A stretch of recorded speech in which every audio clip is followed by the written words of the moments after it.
जय Hind and hello guys, स्वागत है आपका आपके अपने YouTube चैनल ज्ञानदेव होस्ट में। और इस वीडियो में मैं आपको बताने वाला हूं यूनियन पब्लिक सर्विस कमीशन यानी कि UPSC CAPF assistant commandants online form 2025 के बारे में। गाइस वैसे तो मैंने इसके फॉर्म फिलअप की वीडियो बना दी थी, बट मैंने देखा कि आपके सामने अलग अलग प्रॉब्लम आ रही है फॉर्म को भरने में, जैसे कि आपकी कास्ट सर्टिफिकेट की जानकारी अगर आप SC ST OBC हैं उसको लेकर के, इसके अलावा डॉक्यूमेंट्स अपलोड करने में इशू आ रहा है, फोटो साइन अपलोड करने में इशू आ रहा है, क्वालिफिकेशन की जानकारी भरने में इशू आ रहा है, अगर आप अपेयरिंग है तो आप क्या भरते हैं, ये सब आपके सामने प्रॉब्लम आ रही है। तो एक एक करके कमेंट के माध्यम से आपको आंसर करना पॉसिबल नहीं हो पाता, और अगर आपको आंसर कर भी दिया तो आप अच्छे से समझ नहीं पाते। इसलिए ये वीडियो आपके लिए बनाई जा रही है ताकि जो भी इशू आपके सामने आ रहे हैं वो आप यहाँ पर इस वीडियो से देख करके सोल्व कर सके और अपने फॉर्म को बिना किसी मिस्टेक के भर सके। वीडियो आपकी थोड़ी लॉन्ग रहेगी क्योंकि यहाँ पर बहुत ही अच्छे से डिटेल को एक्सप्लेन किया जाएगा, और वैसे भी यूपीएससी का फॉर्म फिल करने का काफ़ी लॉन्ग प्रोसेस कर दिया है।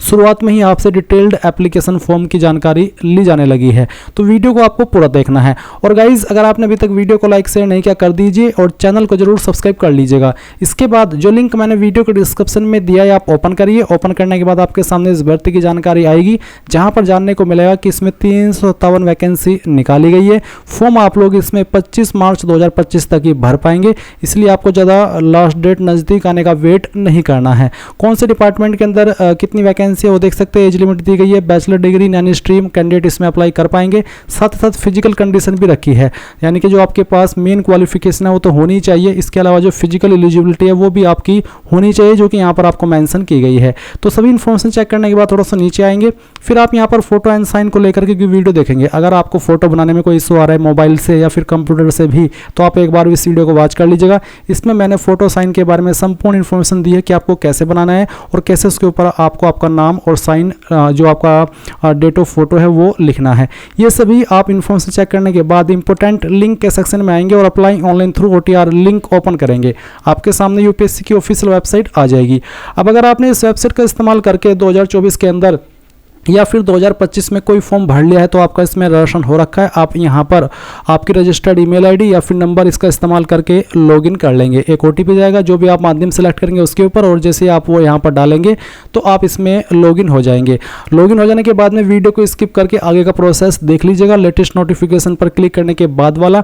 बट अभी यहाँ पर बात करते हैं उन कैंडिडेट की जो कि इस वेबसाइट का इस्तेमाल करके अभी तक कोई फॉर्म नहीं भरे, पहली बार ये फॉर्म भर रहे हैं। तो आप यहाँ पर आएंगे और आपको न्यू रजिस्ट्रेशन इसके ऊपर क्लिक करना है। इसके ऊपर क्लिक करने के बाद में यहाँ पर गाइज सबसे पहले आपको आपका नाम एंटर करना है। ये नाम आपका 10th के सर्टिफिकेट के अकॉर्डिंग होना चाहिए, और पूरा नाम आप यहाँ पर लिखेंगे। उसके बाद में गाइज आप यहाँ पर आपके नाम को दोबारा डाल करके वेरीफाई कर देंगे। फिर यहाँ पर देखेंगे आपसे एक सवाल पूछेगी क्या आपने कभी आपका नाम बदला है, अगर हाँ तो यस, नहीं तो आप नो करेंगे। फिर जो आपका जेंडर है मेल फीमेल या ट्रांसजेंडर वो आप सिलेक्ट करेंगे, जेंडर को दोबारा सिलेक्ट करके वेरीफाई कर लेंगे।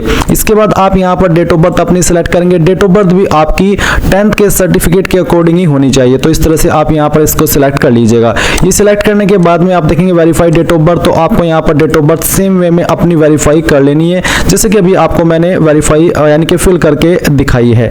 ये करने के बाद आप देखेंगे फादर नेम, तो आपको फादर नेम एंटर करना है। ये भी आप 10th के सर्टिफिकेट के अकॉर्डिंग ही एंटर कीजिएगा। फादर नेम को दोबारा डाल करके आपको यहाँ पर वेरीफाई कर देना है, और उसके बाद में गाइज आप यहाँ पर मदर नेम डालेंगे। मदर नेम को भी आपको यहाँ पर 2 बार डाल करके वेरीफाई करना होगा।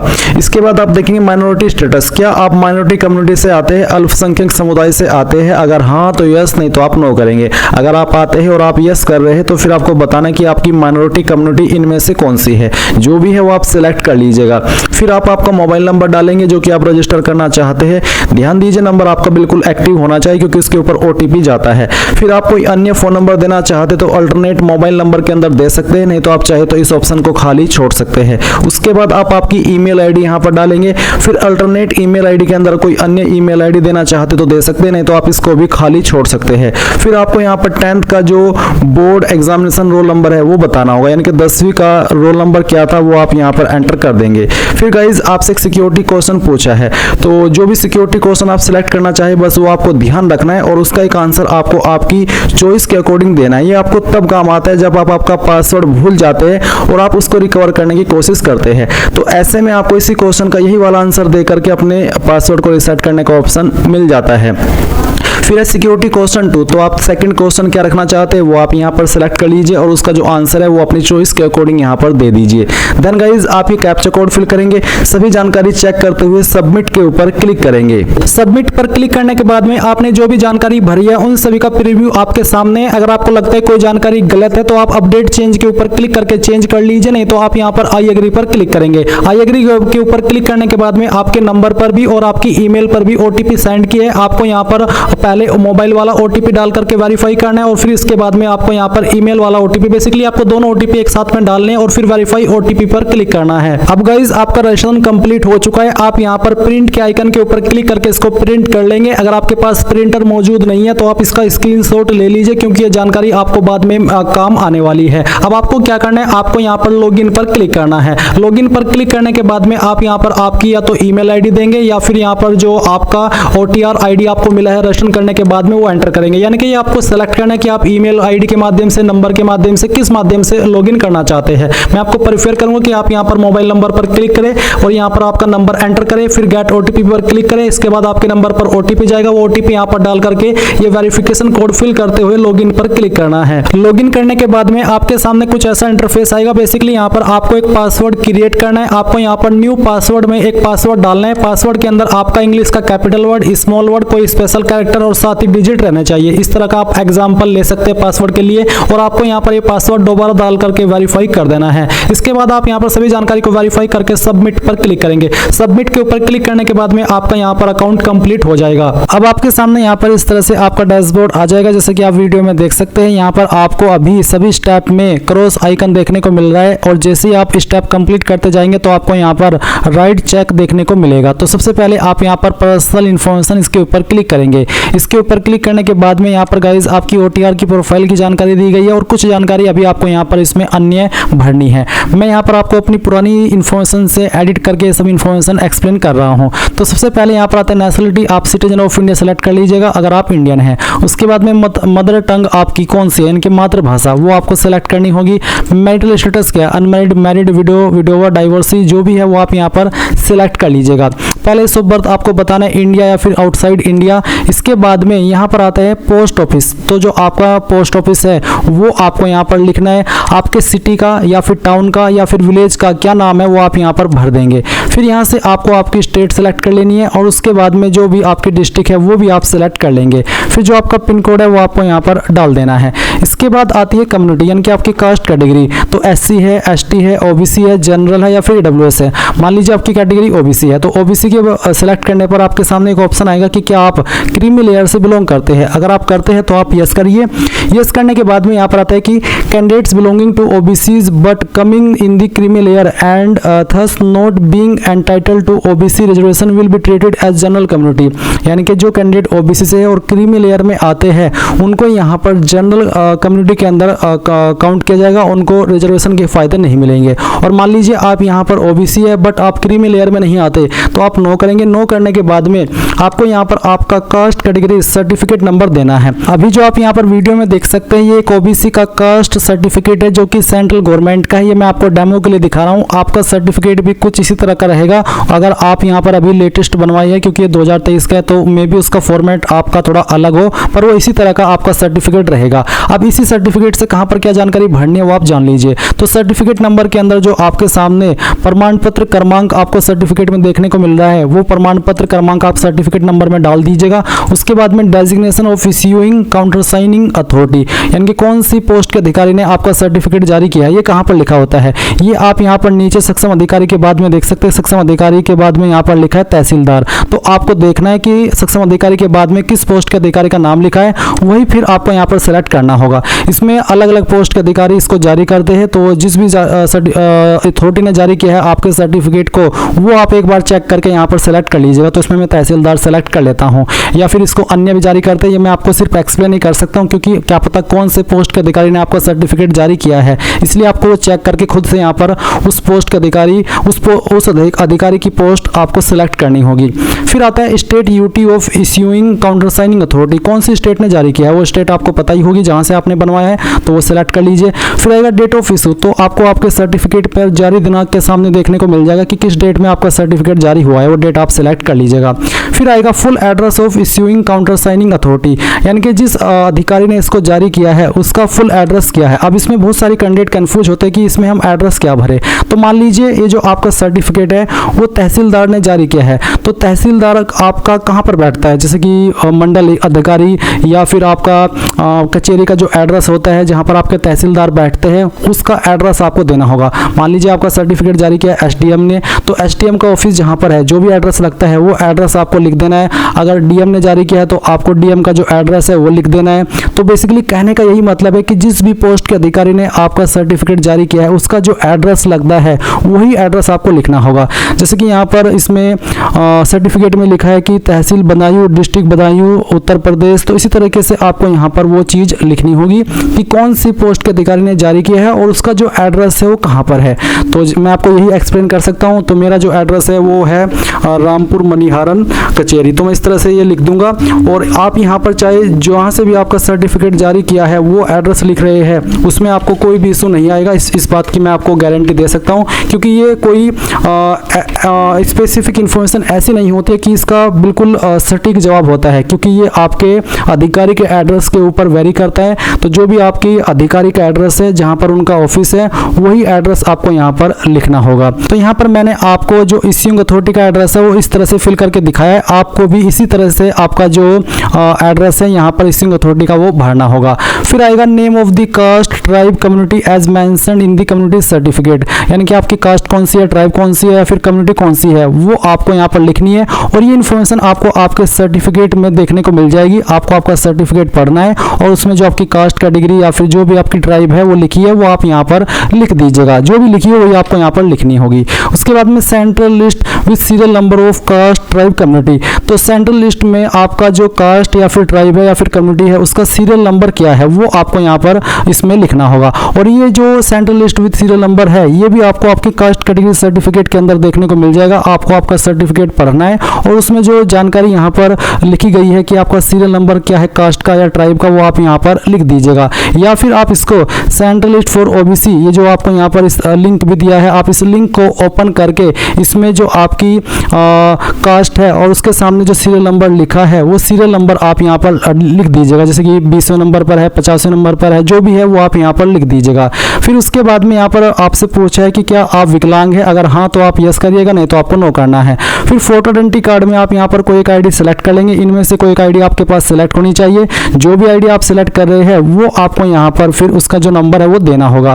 फिर पूछे कि क्या आप यहाँ पर रिकमेंड किया जाना चाहेंगे, have you ever been recommended as PHPWD candidate, यानी कि क्या आप यूपीएससी के द्वारा पास्ट में विकलांग कैटेगरी के अंदर आए हुए हैं, आपने भरा था फॉर्म, अगर हाँ तो यस, नहीं तो आपको नो करना है। उसके बाद में क्या आप आपकी इन्फॉर्मेशन यूपीएससी को प्रोवाइड कराना चाहते ताकि आपको वो फ्यूचर में जॉब अपॉर्चुनिटीज से संबंधित ईमेल या मैसेज सेंड करे, अगर हाँ तो यस, नहीं तो आप नो कर सकते हैं। चाहे आप इसमें यस करें चाहे नो करें, इससे आपके इस फॉर्म के ऊपर कोई प्रभाव नहीं पड़ेगा। अब मैंने अभी आपको ये जानकारी भरी है वो ओबीसी कैटेगरी की बताई है। अगर मान लीजिए आपकी कैटेगरी एसटी है तो तब भी आपके सामने सेम ही ऑप्शन आएंगे। आपको आपका सेंट्रल का कास्ट सर्टिफिकेट उठाना है और उसमें सर्टिफिकेट नंबर जो दिया है वो यहाँ पर भर देना है। फिर कौन से पोस्ट के अधिकारी ने उसको जारी किया है वो आप यहाँ पर सेलेक्ट कर लेंगे, सर्टिफिकेट नंबर डाल देंगे और उसकी जो एड्रेस है पहले तो आपको स्टेट सेलेक्ट करनी होगी, फिर जारी दिनांक और उसके बाद में एड्रेस मैंने आपको ऑलरेडी बता दिया है कि जहाँ पर भी आपका अधिकारी बैठता है उसका जो एड्रेस लगता है वो एड्रेस आपको यहाँ पर लिखना है। अगर किसी कचेरी में बैठता है, किसी स्पेसिफिक जगह पर बैठता है, जहाँ पर भी उसका जो बेसिकली ऑफिस है उसका जो एड्रेस है वही आपको लिखना है। इसमें कोई ऐसी सटीक जानकारी नहीं होती है कि अगर आपने कुछ और भर दिया तो आपका फॉर्म रिजेक्ट हो जाएगा या फिर आपको बाद में प्रॉब्लम होगी, ऐसा कुछ भी नहीं होगा। तो आप यहाँ पर ये full address of issuing authority भर दीजिएगा। आपको अगर कास्ट सर्टिफिकेट के अंदर भी आपका जो इश्यूइंग अथॉरिटी का एड्रेस दिखाई दे रहा है अगर लिखा है उसमें तो वहाँ से भी भर सकते हैं, नहीं तो खुद से जैसे कि मैंने आपको एक्सप्लेन करके बताया है वैसे भी भर सकते हैं। फिर आप यहाँ पर कास्ट ट्राइब या कम्युनिटी, उसके बाद में उसका जो सीरियल नंबर है आपके कास्ट सर्टिफिकेट के अंदर अगर मेंशन है तो वहाँ से भर दे, नहीं तो आप यहाँ पर ये लिंक ओपन करके PDF ओपन करके उसमें अपनी कास्ट देख लीजिएगा, अपनी ट्राइब देख लीजिएगा और उस ट्राइब के सामने जो सीरियल नंबर है या फिर उसके पहले जो सीरियल नंबर लिखा है वो सीरियल नंबर यहाँ पर आप लिख दीजिएगा। और बाकी की जानकारी ऐसे ही जैसे कि मैंने आपको जब ओबीसी की जानकारी भर कर दिखाई थी वो आपको भरनी है। फिर आप यहाँ पर सेव के ऊपर क्लिक करेंगे। गाइस, पर्सनल इन्फॉर्मेशन सेव करने के बाद में आप यहाँ पर एड्रेस इन्फॉर्मेशन के सेक्शन के ऊपर क्लिक करेंगे और फिर आएगा कॉरेस्पॉन्डेंस एड्रेस। एड्रेस यानी कि प्रेजेंट एड्रेस। तो पहले आप आपका प्रेजेंट एड्रेस भरेंगे जिसमें क्या house number, apartment, building, street, village, यानी कि जो भी चीज़ आपके एड्रेस के ऊपर एप्लीकेबल है वो आपको यहाँ पर डालनी है और आपको कोई स्पेशल कैरेक्टर या फिर न्यूमेरिक वैल्यू यूज नहीं करनी है। उसके बाद में आप यहाँ पर नीचे देखेंगे आपका स्टेट का ऑप्शन, तो आप यहाँ से आपके स्टेट सेलेक्ट कर लेंगे, डिस्ट्रिक्ट आपकी जो भी है वो सेलेक्ट कर लेंगे, आपका जो पिन कोड है वो आपको यहाँ पर डाल देना है। अगर आपका कोई लैंडलाइन नंबर है वो डाल देंगे, कोई फैक्स नंबर है वो भी आप यहाँ पर डाल देंगे। ऊपर की इन 3 लाइन के अंदर आपको जो आपका एड्रेस है स्टेट डिस्ट्रिक्ट छोड़ करके बाकी का एड्रेस आपको भरना है और सेव के ऊपर क्लिक करना है। और मैं आपको बता दूं कि अगर आपका परमानेंट एड्रेस और जो आपका कोरेस्पोंडेंस एड्रेस है यानी कि प्रेजेंट एड्रेस है अगर वो सेम है, अलग अलग नहीं है, तो फिर आप इस बॉक्स के ऊपर टिक कर देंगे, देन आपको दोबारा से परमानेंट एड्रेस भरने की आवश्यकता नहीं पड़ेगी। आप एक सिंगल सेव के अंदर प्रेजेंट एड्रेस भी भर देंगे यानी कि कोरेस्पोंडेंस एड्रेस भी भर देंगे और आपका परमानेंट एड्रेस भी भर देंगे। एड्रेस की जानकारी सेव करने के बाद में आप फोटो एंड साइन अपलोड के सेक्शन के ऊपर क्लिक करेंगे। यहाँ पर आपको फोटो अपलोड करना है और फिर यहाँ पर आपको बोला है कि how to resize photograph image, यानी कि आपको अगर ये नहीं पता कि आपको फोटो रिसाइज कैसे करना है उसका एक एग्जांपल आपको दिया है, पर मैं आपको बता दूं कि आपको यहाँ पर इस वीडियो के डिस्क्रिप्शन में जो मैंने लिंक दिया है वो ओपन करने के बाद में अप्लाई ऑनलाइन लिंक से पहले एक वीडियो मिलेगी जिसको वॉच करके आप कैसे फोटो बनाना है मोबाइल से या फिर कंप्यूटर से उसकी पूरी जानकारी मिल जाएगी, तो आप उसका इस्तेमाल कर सकते हैं। अभी यहाँ पर सिर्फ आपको ये बताया जा रहा है कि कैसे आपको फोटो अपलोड करना है। तो आप यहाँ पर फोटो कैसा बनाएंगे उसका एक एग्जाम्पल देख लीजिए। आपको फोटो इस तरह का रखना है जिसमें कि नेम के बाद में आपका नाम लिखना है, फिर फोटोग्राफ डेट के बाद में आपकी डेट लिखनी है कि किस डेट में आपने फोटो को लिया है और फोटो के ऊपर डेट ज़्यादा पुरानी नहीं होनी चाहिए। इसके अलावा आपके फोटो का फॉर्मेट जेपीजी रहना चाहिए और जो डायमेंशन है वो आपका 550 पिक्सल वाइड और 550 पिक्सल ही हाइट होनी चाहिए।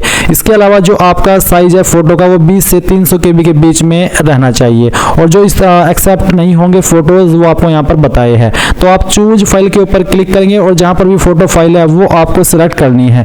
मैं यहाँ पर आपको दिखा रहा हूँ रियल फोटो अपलोड करके मैंने ये फाइल सेलेक्ट की, ओपन किया। ओपन करने के बाद में यहाँ पर आई हरबे डिक्लेयर दैट फोटोग्राफ माइन, आप इसके ऊपर टिक करेंगे और सेव के ऊपर क्लिक कर देंगे। सेव के ऊपर क्लिक करने के बाद देख लीजिए आपका फोटो इस तरह से आ जाएगा।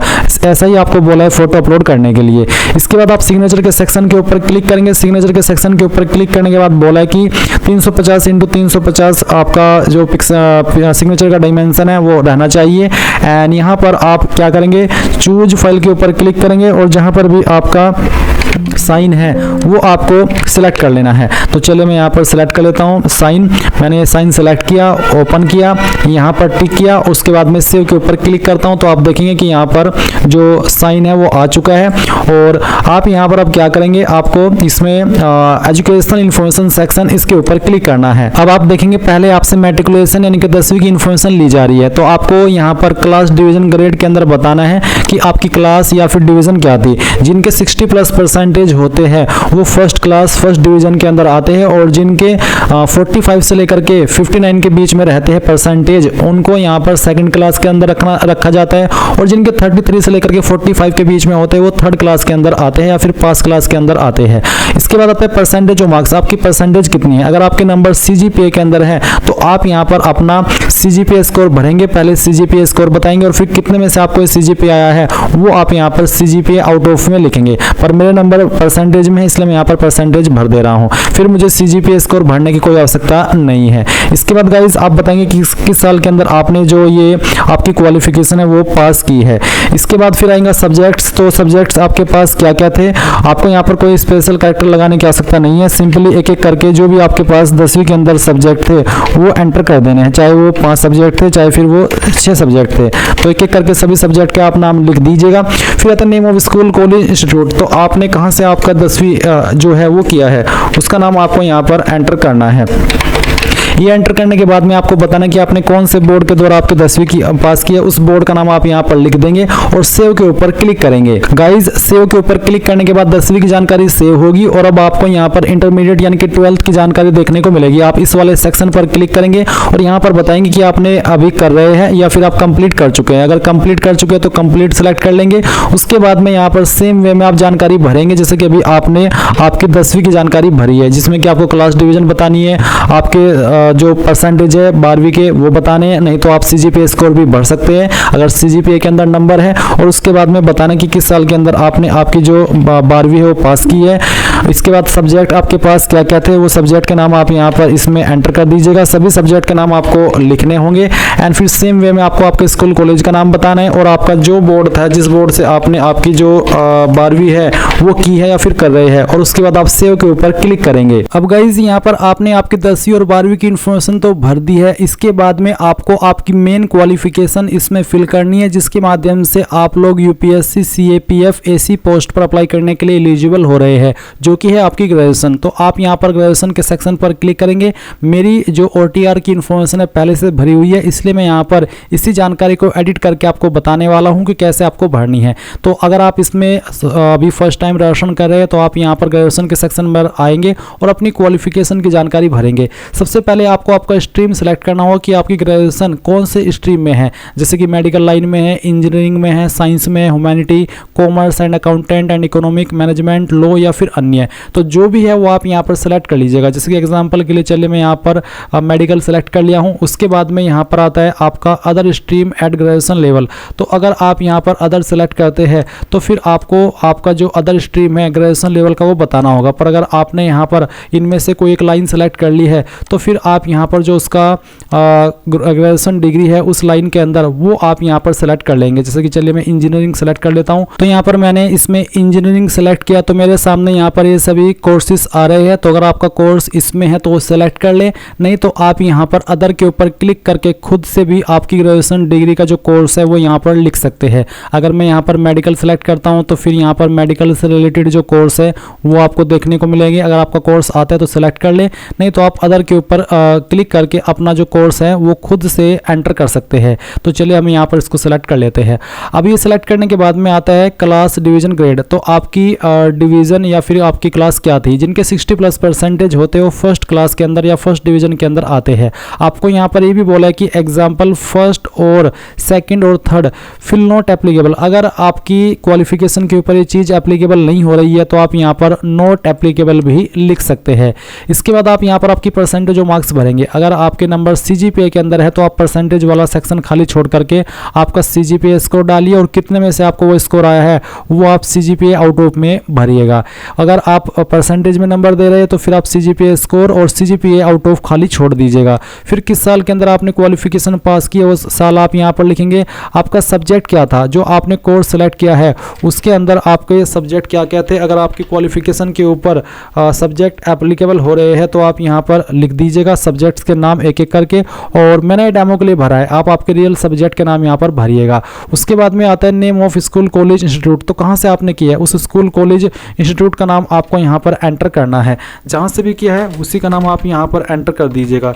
मैं आपको ये सभी इन्फॉर्मेशन डेमो के लिए भर करके दिखा रहा हूँ। आप आपकी रियल स्कूल, कॉलेज का नाम यहाँ पर भरेंगे और उसके बाद में कौन सी यूनिवर्सिटी से आपने आपकी क्वालिफिकेशन की है या फिर आपका जो इंस्टीट्यूट है या फिर जो आपका डिग्री कॉलेज है वो कौन सी यूनिवर्सिटी से एफिलेटेड है वो यूनिवर्सिटी आप यहाँ पर सेलेक्ट कर लीजिए। अगर लिस्ट के अंदर तो यहाँ से सेलेक्ट कर ले, अगर लिस्ट के अंदर नहीं है तो अदर के ऊपर क्लिक करके खुद से अपनी यूनिवर्सिटी का नाम यहाँ पर एंटर कर दे। चलिए एग्जाम्पल के लिए मैं इसको सेलेक्ट कर लेता हूँ। फिर यहाँ पर आएगा graduation certificate number, enrolment number या फिर रोल नंबर। तो जो भी आपका ग्रेजुएशन सर्टिफिकेट नंबर है वो यहाँ पर डाल दीजिए, या फिर इनरोलमेंट नंबर भी दे सकते हैं या फिर आप फाइनल ईयर का रोल नंबर भी यहाँ पर डाल सकते हैं। कोई एक चीज़ आप यहाँ पर भर दीजिएगा।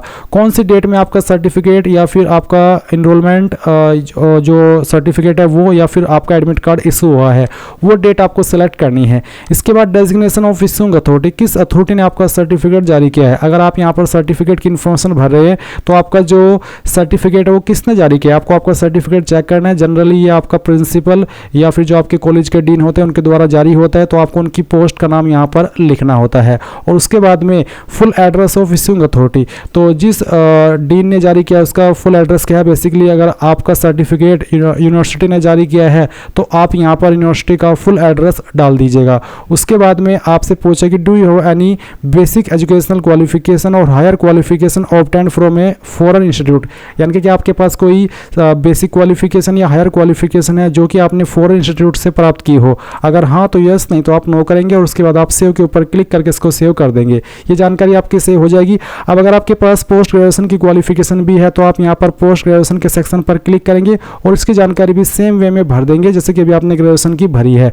पर अगर बात करें इस पोस्ट की जिस पर आप अप्लाई कर रहे हैं, तो इस पर अप्लाई करने के लिए जरूरी रूप में, कंपल्सरी रूप में ग्रेजुएशन की योग्यता मांगी है। तो आप ग्रेजुएशन की जानकारी भरने के बाद डॉक्यूमेंट अपलोड इस सेक्शन के ऊपर क्लिक करेंगे। अब गाइज यहाँ पर आपके सामने डॉक्यूमेंट्स अपलोड का सेक्शन आ जाएगा। वैसे मैं आपको बता दूं कि मैंने ये जो प्रोसेस है OTR का प्रोफाइल कंप्लीट करने का पहले ही कंप्लीट कर लिया है, और ये वीडियो जब मैं आपके लिए बना रहा हूँ तो इस पार्ट को मैं दोबारा से यहाँ पर रिकॉर्ड कर रहा हूँ, ताकि जो भी आपके सवाल डाउट है डॉक्यूमेंट्स अपलोड करने को लेकर के या फिर इस जानकारी को समझने को लेकर के, वो मैं आपको अच्छे से क्लियर कर सकूँ और आपको बता सकूँ कि कहाँ पर आपको क्या डॉक्यूमेंट अपलोड करना है और किस चीज़ का आपको ध्यान रखना है। तो वीडियो को आपको यहाँ से अच्छे से समझना है। तो गाइज यहाँ पर आपको जिन डॉक्यूमेंट के सामने इस तरह का रेड स्टार लगा हुआ है, इसका मतलब है कि ये आपको 100% अपलोड करना होगा। बिना इसके अपलोड किए आप फॉर्म में आगे नहीं बढ़ पाएंगे। तो जो डॉक्यूमेंट्स आपके ऊपर लागू हो रहे हैं वो आपको यहाँ पर इस तरह से स्टार के देखने को मिलेंगे।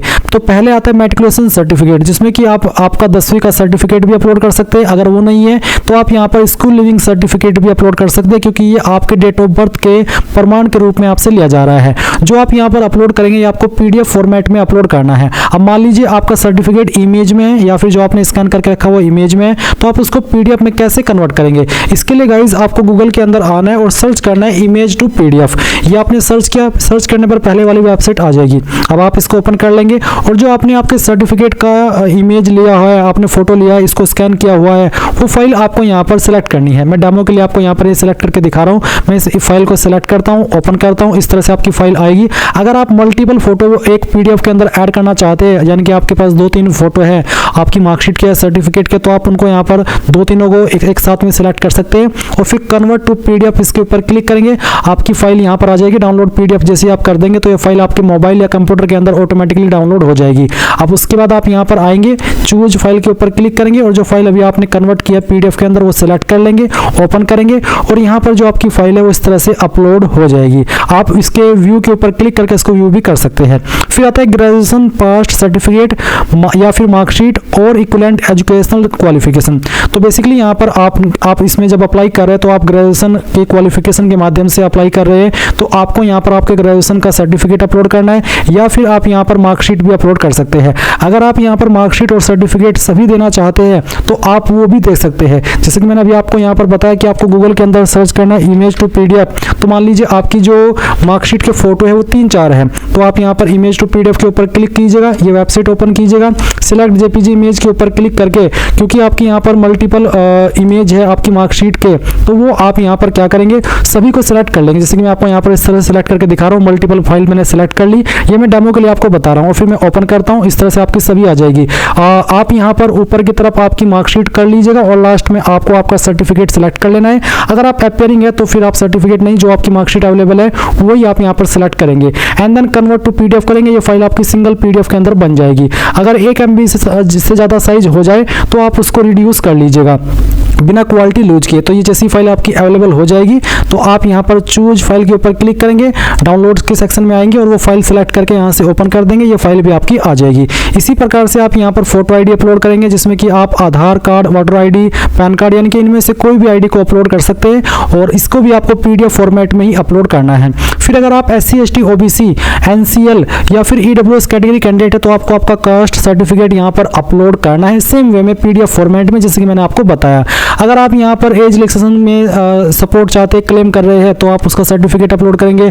अगर आप यहाँ पर जो हिल एरिया है उनसे बिलोंग करते हैं, जो यहाँ पर मेंशन भी की गई है, तो जो आपके पास उसका सर्टिफिकेट है वो आप अपलोड करेंगे। फिर आता है document certificate in support of higher educational qualification. अगर आपने हायर क्वालिफिकेशन की जानकारी भरी है, इनके पोस्ट ग्रेजुएशन की, तो आप यहाँ पर उसका जो सर्टिफिकेट है वो भी अपलोड कर देंगे। तो मैंने भरी हुई है इसलिए मेरे सामने यहाँ पर ये इसका ऑप्शन आ रहा है। अब जैसे आप सभी डॉक्यूमेंट अपलोड कर दे जो जरूरी डॉक्यूमेंट है, उसके बाद आप पेरेंटल इन्फॉर्मेशन इसके ऊपर क्लिक करेंगे। पेरेंटल इन्फॉर्मेशन पर आने के बाद में आप पहले फादर इन्फॉर्मेशन भरेंगे, जहां पर आपको नेशनलिटी ऑफ फादर सिलेक्ट कर लेनी है, इंडियन। फादर प्रोफेशन यहाँ पर आपको इसमें सिलेक्ट कर लेना है, तो जो भी है वो आप सिलेक्ट कर लीजिए। अगर उनकी मृत्यु हो चुकी है फादर की तो आप डिकीज्ड भी सिलेक्ट कर सकते हैं। अगर प्रोफेशन इनमें नहीं है तो आप यहाँ पर अदर के ऊपर क्लिक करके खुद से लिख सकते हैं सेल्फ एम्प्लॉयमेंट या फिर जो भी प्रोफेशन है वो आप लिख सकते हैं। इसके बाद में फादर का एड्रेस पूछा है, जहां पर बोला है कि father present postal address same as your address, यानी कि अगर आपके पिता का एड्रेस और जो आपका एड्रेस है वो सेम है तो आप यहाँ पर कॉरेस्पॉन्डेंस ये सिलेक्ट कर लेंगे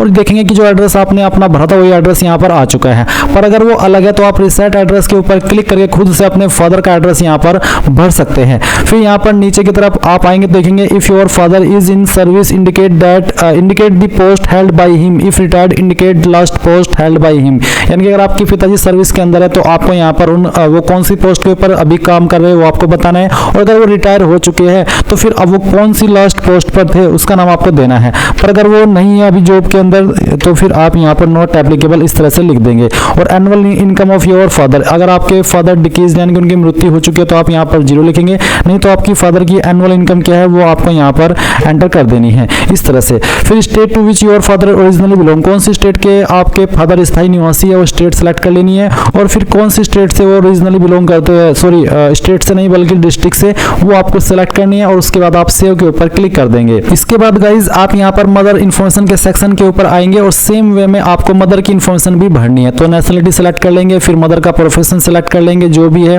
उसके बाद में आप यहाँ पर नीचे की तरफ एड्रेस को बता देंगे कि क्या एड्रेस है, या फिर आप चाहे तो फादर एड्रेस का ऑप्शन टिक करके जो आपके फादर का एड्रेस है वो यहाँ पर आ जाएगा। एंड सेम वे में अगर आपकी जो माताजी है वो सर्विस के अंदर है किसी, तो आपको यहाँ पर किस पोस्ट पर काम करती है वो बताना है। अगर वो रिटायर हो चुकी है तो आप यहाँ पर लास्ट किस पोस्ट पर वो काम करती थी उस पोस्ट का नाम आपको यहाँ पर बताना होगा।